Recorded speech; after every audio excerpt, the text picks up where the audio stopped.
Bom, muito bem, vamos começar mais um vídeo aí extremamente importante. Vou fazer um consolidado aqui dos principais acontecimentos aí da semana que ocorreram no mercado financeiro, na bolsa de valores, na economia e, consequentemente, né, como isso pode impactar os seus investimentos aí na ponta. Não esqueça de se inscrever no canal, enfim, curtir esse vídeo e compartilhar com mais pessoas para que o brasileiro cada vez mais possa fazer melhores investimentos. Pessoal, antes de tudo, eu quero trazer para vocês aqui de forma bem breve e dinâmica algumas informações e do que ocorreram nessa semana, né, que merecem nossa atenção, que com certeza aí vão fazer diferença nas prerrogativas do mercado, principalmente nos próximos meses, tá? Então vamos começar aqui. Antes de tudo, né, eu tenho visto aí no mercado vários investidores reclamando da questão dos fundos imobiliários. A gente sabe que os fundos imobiliários são fundos que investem no mercado imobiliário, isto é, compram imóveis de tijolo, né, imóveis físicos propriamente ditos, e também aqueles de papéis, né, que compram dívidas atreladas ao setor imobiliário. Então, recentemente, né, vários investidores eu tenho notado, principalmente nas redes sociais, reclamando, né, ou mesmo questionando por que os FIs estão caindo muito, qual que é a perspectiva da Selic frente aos FIs, se eu devo comprar, se eu devo vender, o que eu devo fazer. Bom, pessoal, antes de tudo, vamos pensar aonde a gente está e vamos pensar na perspectiva que a gente vê daqui para frente. Primeiro, a gente já viu um aumento da Selic recorrente, tá?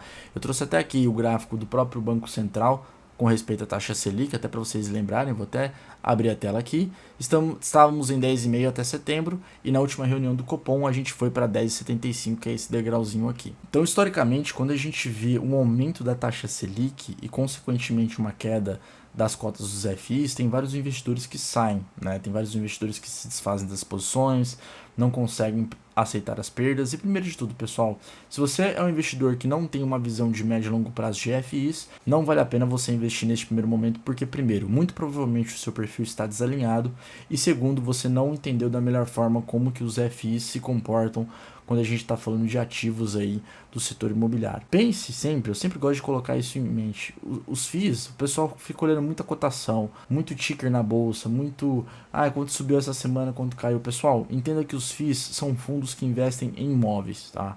E o imóvel, quando você adquire, ou qualquer investidor, quando vai comprar um imóvel, sei lá, uma casa dos sonhos, ou mesmo algum imóvel para pensar em alugar, ele não pensa em vender daqui 3, 5 meses, né? Pelo contrário, ele compra, sabe da valorização dele no médio e longo prazo, e neste meio tempo ele vai monitorando da mesma forma, além do recebimento dos proventos aí que a gente chama, né? Então, dessa mesma forma, eu quero salientar aqui, os FIIs, eles estão caindo sim por causa do aumento da Selic, principalmente pelo aumento das taxas de juros futuras aí na bolsa. Porém, você tem que se atentar como investidor de que, primeiro, eu tenho bons FIIs na carteira, são FIIs que historicamente se comportaram bem na alta da taxa de juros e que pagam dividendos ainda com coerência, com constância? Se a resposta for sim, prosseguimos e a gente faz uma realocação pensando em elevar esse preço médio, tá? Porque, logicamente, caiu as cotas recentemente por conta desse aumento, mas aí a gente faz uma realocação para ter muito mais retorno no médio e longo prazo, tá? Que isso vai fazer uma total diferença.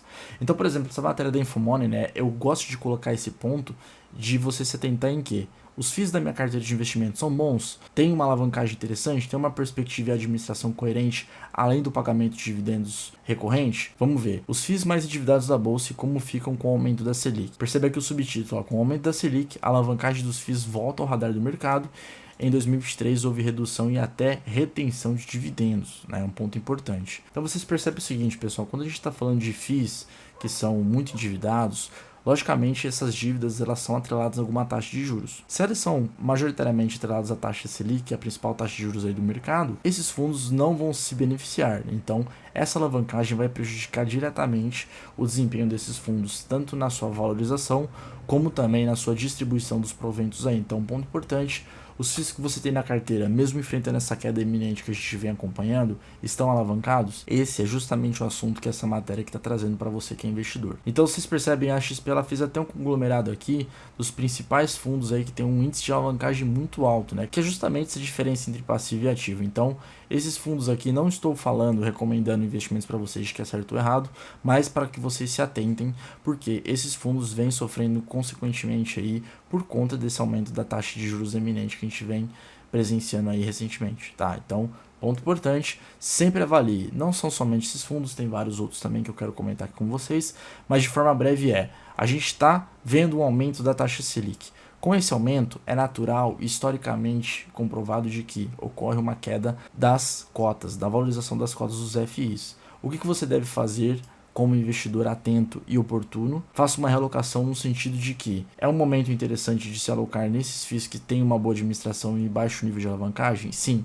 E aí você prossegue nesse rebalanceamento da sua carteira de fundos imobiliários. Nesse sentido, tem uma outra matéria aqui que a XP recomenda prudência em meio a incertezas globais, ou seja, mais renda fixa e menos ações. Entre outras palavras, mais postura conservadora aí no portfólio de investimentos e menos ativos atrelados a risco, né? A gente fala que tem uma aversão a risco também, entre outras palavras. Então vocês percebem aqui, ó, os riscos melhoram no cenário global após o corte dos juros dos Estados Unidos e o pacote de estímulos da China. Vocês perceberam que a China anunciou um excelente pacote aí nos últimos dias, apesar de ter frustrado um pouco mais recentemente, mas esse pacote veio com bons olhos aí para o mercado, principalmente na questão de incentivo da China na economia chinesa, no setor imobiliário e também na questão de acessibilidade ao crédito, tá? Para crescimento, enfim, a China quer voltar a crescer como antes a todo custo. Então, esse pacote de estímulo fiscal trouxe uma prerrogativa interessante para o nosso mercado, mas eu posso debater isso num outro vídeo porque é um assunto um pouco mais extenso. Porém, né, no Brasil, apesar do crescimento do PIB acima das expectativas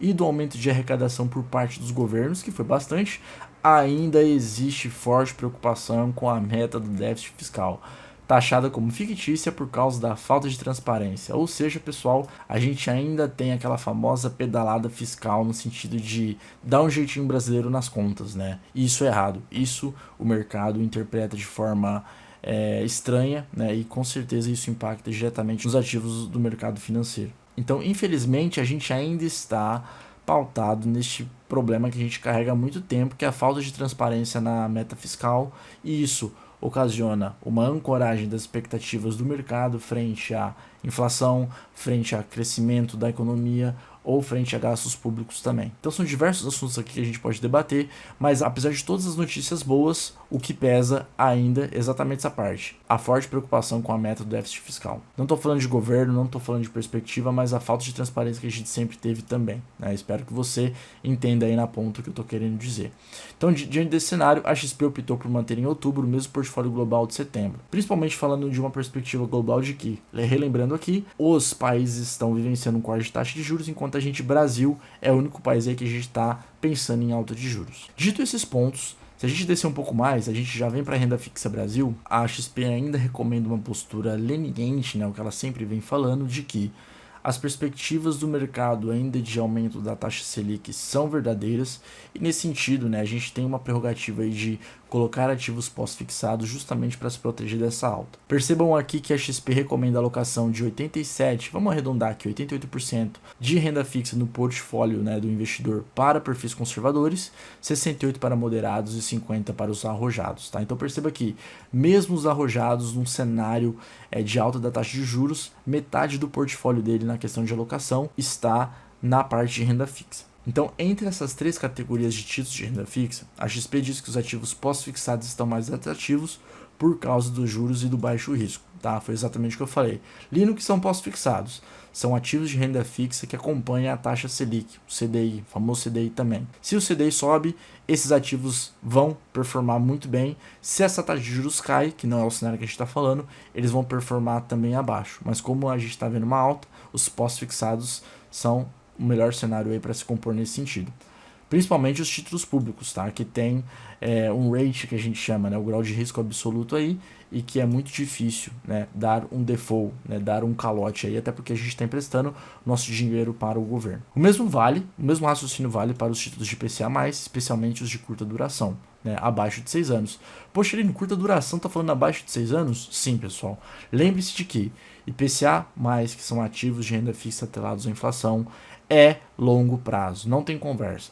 Historicamente e comprovadamente, os ativos de IPCA performam melhor do que o CDI. Então, dito isso, quando você vai alocar em ativos IPCA, e agora está sendo um momento extremamente oportuno, que é IPCA mais 6, essa semana a gente viu o Tesouro negociando, principalmente de 2029, né? IPCA mais 6,5, então isso são excelentes taxas, pessoal, são excelentes oportunidades para você, investidor, alocar o seu recurso e se proteger da inflação no longo prazo. E continuando aqui, que estão com taxas parecidas com aqueles ativos com data superior de vencimento. Sobre os pré-fixados, ponto importante, a instituição XP sugere cautela enquanto não há total clareza sobre a taxa Selic. Então, visto a falta de clareza desse aumento, até para onde vai, ou até onde vai ficar essa taxa de juros, os ativos pré-fixados têm uma leniência um pouco mais conservadora, que eu posso até colocar aqui de mais ou menos 2 anos, tá? Então, se você colocar pré-fixados aí no momento, não é muito oportuno, não recomendo da mesma forma.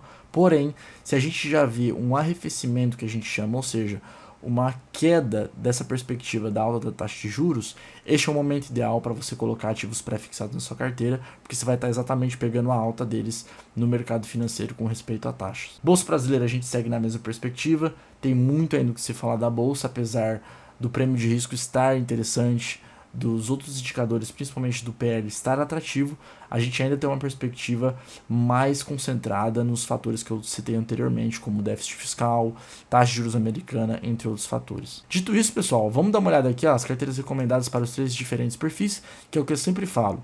Você é investidor, qual que é o seu perfil de investidor frente às suas necessidades, frente à sua vida financeira e frente à sua projeção de sonho, enfim, o que você quer com a construção dos seus investimentos? O conservador respeita exatamente essa repartição conforme a XP fala. Exemplo, renda fixa Brasil, pós-fixados em 68%, inflação 17,5% e pré-fixado em 2,5%. O restante é dividido numa pequena parcela em ativos um pouco mais de risco, que são fundos multimercados, fundos listados e também renda fixa global e renda variável global.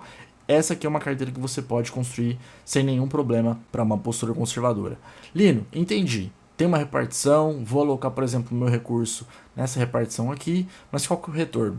Quando a gente está falando de uma postura conservadora na carteira de investimentos, pessoal, a gente busca um retorno aqui, segundo a XP, que não está mostrando aqui, mas mais ou menos de CDI mais 1, tá? Ou seja, quanto que foi o CDI, a taxa de juros no ano? Sei lá, foi 12%, 13% acumulada? Vai ser 13 mais 1, que vai dar 14. Então, a ideia desse portfólio, segundo essa distribuição e o nível de risco, é de entregar mais ou menos 14% ao ano. O moderado segue no mesmo sentido, porém, percebe que existe uma realocação dos ativos mais conservadores para uma postura um pouco mais arrojada, tá? Então, os de inflação, vamos começar nos de pós-fixados, vai de 68% para 35%, os de inflação aumentam, né, porque a gente está pensando no longo prazo, e quando a gente investe no longo prazo, a tendência da sensibilidade dos preços dos ativos é maior, tá? Ou seja, o risco é maior, porém o retorno é maior, tá? E os pré-fixados também seguem no aumento aí também. Porém, olha aqui que legal, os multimercados que eu falei, que são aqueles fundos que investem em diversas estratégias do mercado, investem em moeda, investem em taxa de juros de outros países, investem em bolsa, enfim, eles aumentam a posição. De 2,5% vão para 14%, ou seja, a gente está querendo buscar mais retorno aqui também, tá? E nesse sentido a gente vê outros ativos também que não apareceram, por exemplo, renda variável Brasil, fundos listados com uma participação equivalente, alternativos e também renda fixa global e renda variável global. Por fim, sofisticada, que é justamente o último nível, que apresenta uma carteira bem mais arrojada para um investidor, mas eu saliento 50% que ainda assim, né, metade do portfólio dele aqui está alocado em renda fixa, a gente tem ainda uma postura mais conservadora no meu ver, tá? Principalmente acompanhando essas carteiras aqui que a gente faz mês a mês como assessor, a gente vê ainda uma postura conservadora mesmo nessa carteira sofisticada. Lino, qual que é o retorno esperado? Talvez CDI mais 4, mais 4.000% nisso daqui, tá?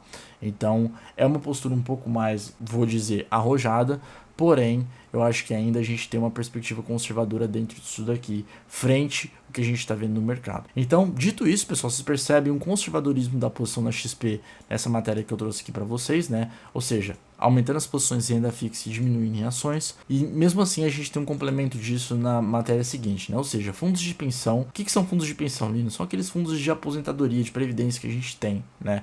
Que movimentam trilhões de reais aí na nossa economia, tá? Então, diversas instituições financeiras que têm a previdência de diversos trabalhadores, diversos sindicatos, enfim, é muito dinheiro alocado nesses fundos, usam papéis de inflação e ativos dolarizados para driblar incertezas, ou seja, fazendo o velho feijão com arroz ou receita de bolo que os investidores conhecem. Olha aqui, repique dos juros no Brasil, que é essas incertezas dos juros subirem e descerem, faz a indústria trilionária, né, que são os fundos de pensão, mitigar riscos e seguir a receita de bolo, ou seja, fazer o feijão com arroz, pessoal. Então, dito essas incertezas, vocês percebem que os fundos de pensão, que movimentam trilhões de reais aí na nossa economia, estão já alocando há um tempo e continuam tendo essa posição em papéis de inflação e ativos dolarizados para driblar incertezas. Bom, e por fim, né, um assunto que mereceu destaque aí foi exatamente a indicação do Gabriel Galípolo para a presidência aí, né, comandar o Banco Central e aprovado, né, foi aprovada a sabatina do Senado nessa semana. Alguns de vocês devem ter acompanhado essa sabatina, né, eu acompanhei também algumas partes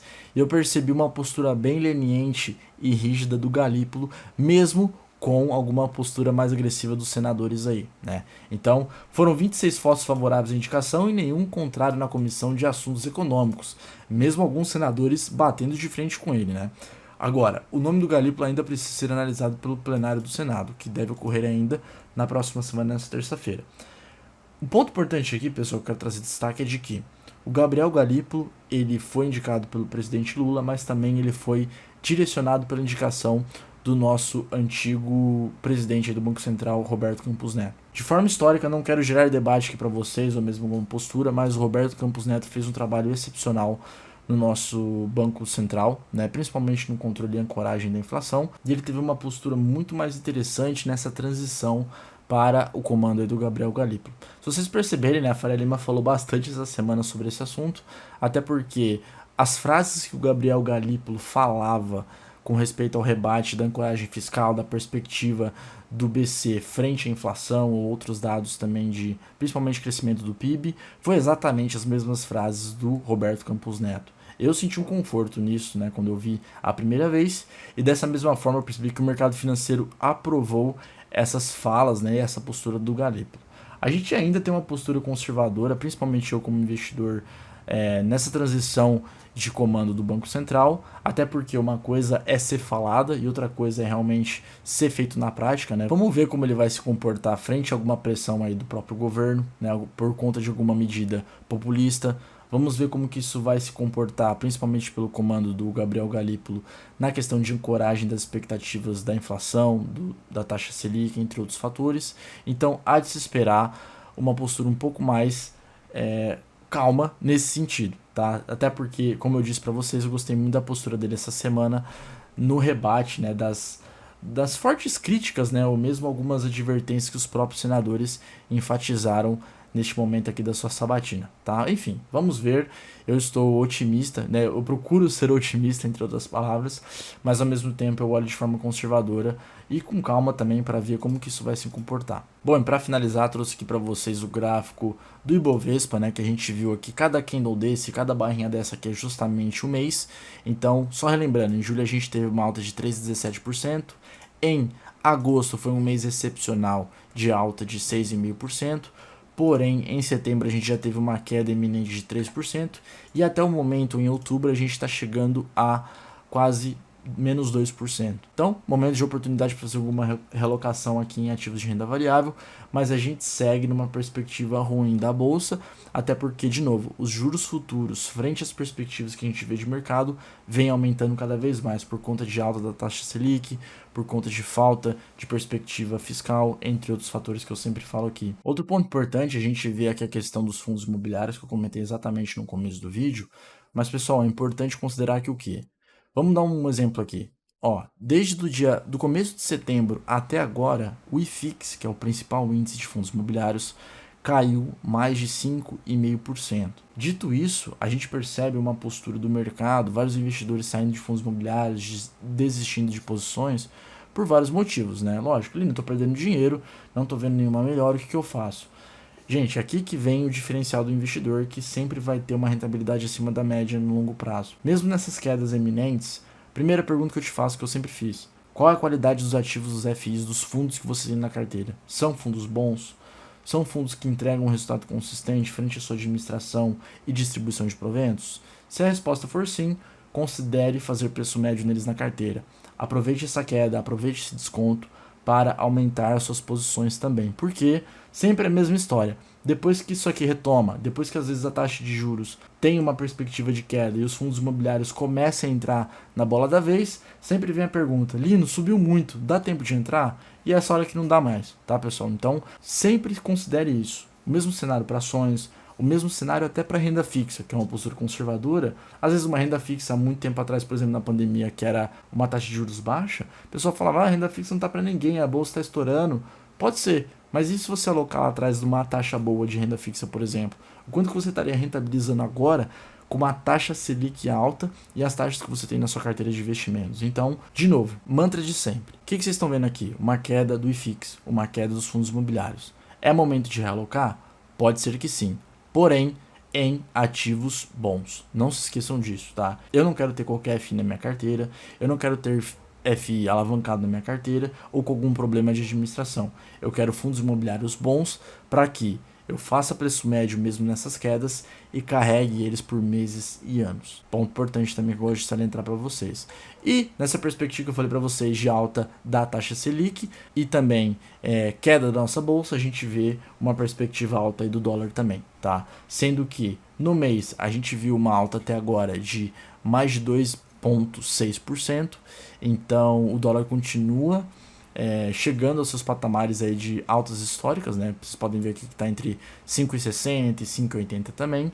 Acredito que possa chegar até o final desse mês. Vamos ver como o mercado vai se comportar, mas é um ponto de atenção também da gente perceber aí, da gente, enfim, proteger o nosso patrimônio em ativos dolarizados também. Bom, então é isso. Espero que toda essa informação tenha sido útil para vocês, investidores e investidoras aí na ponta, que eu trouxe, né, de forma resumida aqui dos principais acontecimentos que ocorreram aí no mercado, na bolsa de valores, enfim, na economia, e que você possa reunir essas informações e essas dicas que eu dei para vocês, para que vocês possam fazer cada vez melhores investimentos. E até um próximo vídeo. Um abraço.